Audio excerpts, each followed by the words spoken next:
What's it like to be an accountant? I think it's great. I never thought I'd go into accounting. I went to school, actually, I was more interested in investments. And so I interned for an investment firm, but we, of course, everyone in business had to take intro, to accounting, financial, and then managerial. And my professor looked at me and said, well, you've got really good grades in this. It's pretty easy to pick up a second major. So I picked up a second major in accounting, never thinking I would be an accountant. And if I did, I certainly thought it would be an industry and not public. And then, I interned for an investment firm and I just didn't like the vibe of it. It was all about trying to help rich people get richer, which is fine. But the people didn't really get along well. It wasn't a great work environment. It was a suit and tie every day.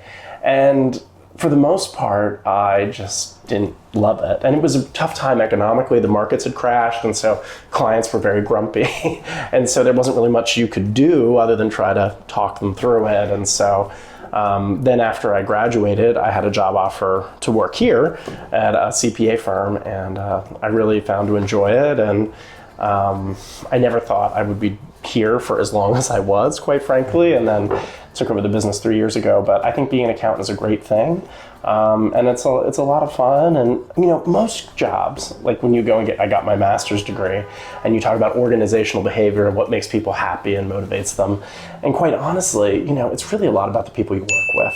And our firm, we all really get along well. We're pretty relaxed, although we are professionals. We don't always dress up, as you can see. And, we all really like each other. And we really also really like our clients and working with them. And it makes us feel, like we're able to be a part of their lives and help them. And really is very fulfilling.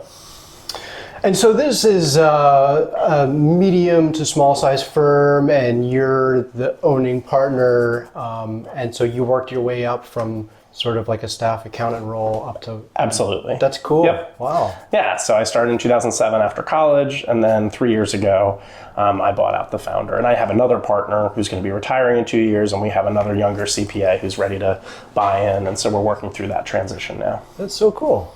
Yeah. So can you talk a little bit more about accounting, who we are as accountants? Sure. So I will just tout the benefits of being in a small firm, because many people are in bigger firms. The one nice thing about what we do, we don't do audits, and we don't do governmental. We do public accounting, but we do a lot of nonprofit and state trade association work and a lot of outsourced CFO consulting for them. And so we do tax, and we have people that have their own businesses as well. But we have a great variety of work. And so It's not just, we don't just do one thing over and over and over again. And I think that makes it really interesting and really beneficial, and makes it a lot more fun and interesting. Could you talk about what a typical day looks like? So Sure. You come in, you've got your coffee in hand. You're probably the first one in the office. Both of those are incorrect, actually. I don't drink coffee, but I do go up the street because I like to support them and buy hot chocolate at least once a week. All right. But, like this morning I went to a client, QuickBooks is changing. And so, this client had been on QuickBooks Desktop for the past 15 plus years. And so we just converted them over to QuickBooks Online. Okay. And so, they're one of the later ones that we moved, because they're a very big medical practice. And so I went over there today, and they'd been working in it for a month and a half. And so they had questions. We worked through that for about 3 hours. So you got to get out of this room. Yes. You let yourself out. Yes. No, they sometimes it's just easier to be there in person. And, they're close. And so I just went there this morning and worked with them, and then met my team for lunch, and then came into the office. And so, each day is different. Once you get to the partner level, you don't get the joy of doing the day-to-day reconciliations and some of that work, which, sometimes can be nice. And mostly you're dealing with the higher level, more difficult things. And a lot of it is dealing with clients and client management. And so the CFO outsourced consulting work that we do, a lot of that is, a lot more than just the books. The numbers are the numbers, and any CPA can do numbers. Yeah. It's really about what is that storytelling. And so, does that mean you need to make cuts, or what do you want to invest in, or what are the strategic goals of the organization, and how can we help them with the numbers, help make things work. And so we work with them on budgeting and all sorts of things like that. So, oftentimes we have a meeting once a month with the executive director. Sometimes the board chair or treasurer joins us as we discuss the financials that we've produced and answer any questions that they might have. And, we're always available, of course, but sometimes we try to have that set time to just as a clearinghouse to make sure we're always on the same page and communicating well. What do you see as the future of tax and accounting? Sure. As we just had a professional issues update with the CPA Association here in Pennsylvania, the PICPA, which is fantastic. And so we were just talking about, there's less CPAs. Yeah. And so they're looking at charts where everyone's revenue growth has been basically averaged at least 10% the past couple of years. And they project that will continue. And it's driven by there's less people. A lot of CPAs are generally good with money. And so there's a lot of them who are older and they've invested well and they can retire and they're retiring. And they said you're not going to be able to match 1-to-1 for every retirement to hire a replacement. And so, that works itself out in different ways. We have always had more CPAs than admin staff here, which is a little unique. And so we actually now have more admin staff, but both are encouraged we will pay for college courses for them to go back and get what they need to sit for their CPA exam and to learn more about accounting. And so how can we bring people into the profession that are professionals and smart, but didn't have the chance to get a degree? And how can they work through that process over several years and create that opportunity for them to be a CPA if they want to? Do you think non-traditional paths? Do you guys use like AI tools? Sure, there is some of that, and I think AI is something we're all talking about. Mm-hmm. The big thing that they were talking about yesterday in our issues update was, outsourcing. And so a lot of folks are outsourcing or offshoring some of their work. It's something that we have not done, but it is something a lot of other firms are looking to find staff that are less expensive, quite frankly. I think there's a lot of ethical issues with that and what you need to disclose or not disclose. And for our firm, we've decided that that's not a right decision for this point.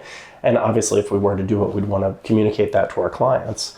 But there's some arrangements where if they have an office in the US and that they try to get around some of those disclosure rules. And so we've been more on the conservative side with that, but I know other folks have used offshoring as a way to really beef up their staff and reduce costs.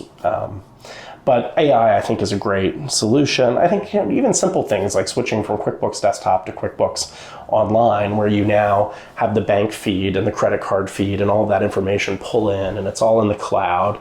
I mean, even some of those more simple things and just creating rules for how things pull into a ledger. So your UGI or your PP&L always go to utilities or, just those basic things. I mean, even those I think are very helpful. But I think some of those more advanced tools of AI that the big four are using right now that are very expensive, it always starts up there, but it's going to come down to our level where it's more affordable to incorporate more of those things in the day-to-day. Do you think could AI do your job? No. Because before we started, you were talking about how there's a lot of interaction with people, so in my level so it's really the lower level work, reconciliations, those sorts of things, and AI can do a lot of those sorts of things. Mm-hmm. So the lower level functions, of course, I think software is going to come to the place, but it already has. 30 years ago when the founder started our firm, before he started here and didn't have a computer, he was footing numbers in ledgers, So, you've got to embrace technology and you've got to figure out what's the right tech stack to work for you and your firm. But they still will need you. Why should someone become an accountant? If you were talking to your nephew or something and he was like, I'm not sure if I want to do this or if I want to become a computer programmer or go into finance, what would you say? Well, I have 3 nephews. I'll see them all tomorrow because we're celebrating Thanksgiving early. But they, accounting is not something that interests them, quite frankly. And it's something that I think people get into more almost later in life now. People after maybe the first career are coming around to it. I think there's still those traditional folks that are interested, and I'm on the board of my college and I speak to accounting students there. And there are those lucky few that know that right away. And with the new 150 credit hour requirement to sit for the CPA exam. That's good because that means many schools have created 4-year programs to get those 150 credit hours. But yeah, I mean, I think the best reason to do it is if you want to help people and you want to make a difference. I think accounting is a great way to do it. That's one recurring theme of that for the few interviews I've done so far is it's about helping people. Yep. And that's an admirable thing that we have to be proud of. Well, and we are consistently rated one of the most trusted professions, and there's a lot of responsibility that comes with that trust. And so, when people call and talk to you about the biggest financial decisions they'll ever make in their lives, oftentimes they're not talking to their friends, oftentimes they're not talking to their family, they're talking to their spouse and maybe us. That may be it. And so there's a lot of responsibility that comes along with that, and they really trust us. And there's a lot of people that are nefarious actors out there, and we've seen huge instances of fraud and other things like that occurring in banking and other sectors. And people need trusted people that they can talk to about investments. And what's funny is you have the clients who don't have enough money saved for retirement, and they're getting ready to retire, and they're very stressed.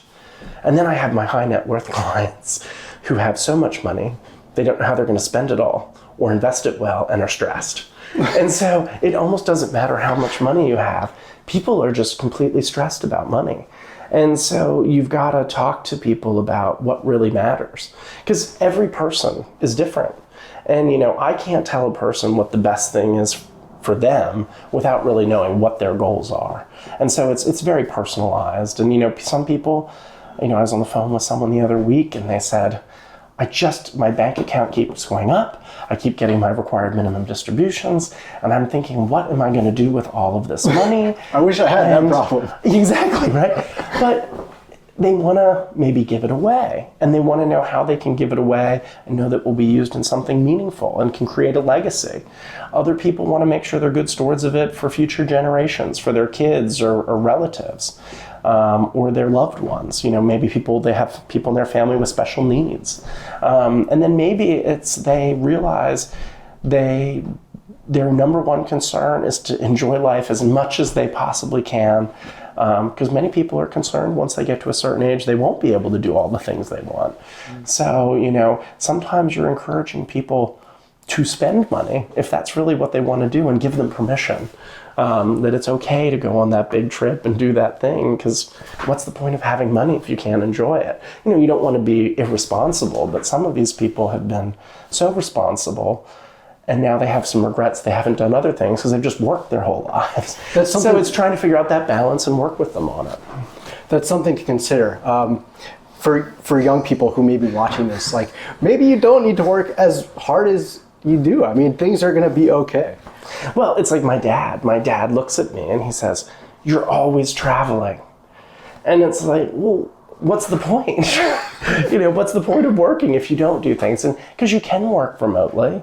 Well, I can take my computer when I go to Dubai, or if I go to Puerto Rico, like I'm going to do next month, or, I can do work and keep up with my clients and do what I need to do and communicate with my team. But I'm young, and this is a great time to travel and to have those memories. And I don't have kids, so I'm very fortunate that I don't have as many expenses, and I live rather cheaply in an old Victorian house that was purchased on an estate sale 20 years ago, and so I can do some of these other things. And so it's about you. My dad doesn't want to travel, but okay, that's okay for him, but for me, that's something I really care about.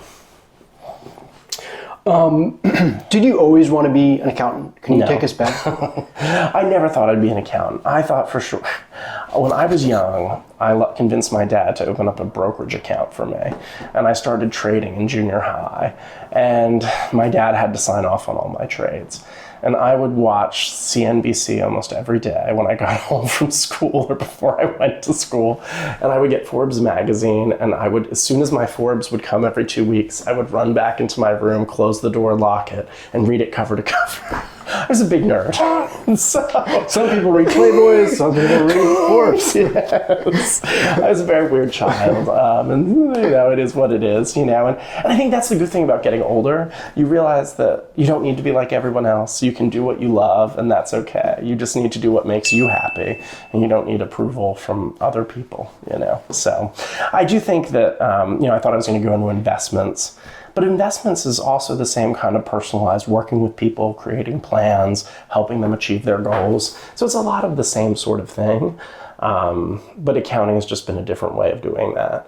And it is interesting because I was most interested in being an investment advisor or being a therapist. And I think with accounting, I've kind of found a good balance in many of those things that I cared about. And I really enjoy it. What advice would you give to a college student? I guess we've talked about this a little bit. Somebody who's considering majoring in accounting. There's a shortage. That's why we're talking. Yep. Do you think there's good reason for that shortage? What would you tell a college kid? Well, old school accountants love to say how hard they work and how during tax season they work 80 hours a week. And we know that when we tell young people that, they say, whoa, that's not the work-life balance I'm looking for. Maybe that's not the profession I want. And if you're at a big firm, you're often doing the same thing over and over and over frequently. And that can really wear people out. And because we are short-staffed as an industry, it also means that it can be overburdening at times. And so firms are trying to figure out how to right size what they offer, et cetera, to make it all work with the staffing they do have. And so, I think it's a great profession. I think it's a wonderful profession. Salaries keep going up all the time. And it's not all about money, but I do think you can really help people. And if you have your own practice, you can really build a practice that you want. For me, I'm more interested in the nonprofit side of things. And, for me, I get great fulfillment helping my nonprofits do the mission that they do. And I get to feel like I'm a small part of that mission in supporting them. And that's very fulfilling for me. Finally, where are your Excel skills at? Are you a Jedi Knight, Jedi Master, or a Jedi Grand Master? Well, I did just go to the Star Wars Hotel in Disney this year. So you're a fan. So I'm definitely a fan. I don't know that I'm a complete Jedi Master, but they're fairly good. And I have other staff that are, quite frankly, better than me at building macros and certain things. But for most of what I need, we don't need very high level things through Excel, but it is fun to play with at times if you have the time and want to build things out. Mr. Reber, thank you so much for your time. Thank you. Appreciate it. I hope you enjoyed this interview with Alex Reber. He is the managing partner of Miller, Dixon & Drake, a firm that helps nonprofits, individuals, and small businesses with their accounting and tax needs. Alex was an extremely nice person and a capable accountant, knowledgeable about everything from finance to politics to theater. I hope you enjoyed this interview as much as I did. Please like and subscribe, and I'll see you in the next interview.